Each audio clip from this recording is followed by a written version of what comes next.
દિવાલ એકદમ મજબૂત. દરેક જગ્યાએ કિલ્લામાં જોવું તો તમે દિવાલો હયાત જ છે. દિવાલો બધે હયાત જ છે, કારણ કે દિવાલો જ સૌથી વધારે મજબૂત દિવાલો જ બનાવવાની થતી હોય. કારણ કે ત્યારે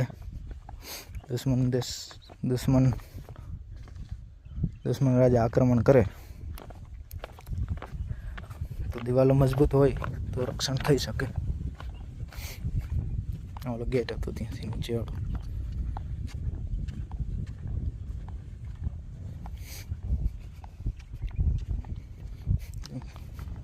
ઘણો ઊંચો છે દરિયાથી, 50 ફૂટ આરામથી હોય.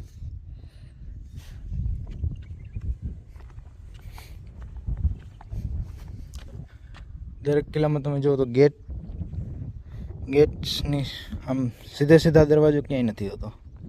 કાં પેલી બાજુ હોય કાં આ બાજુ હોય સુરક્ષા માટે.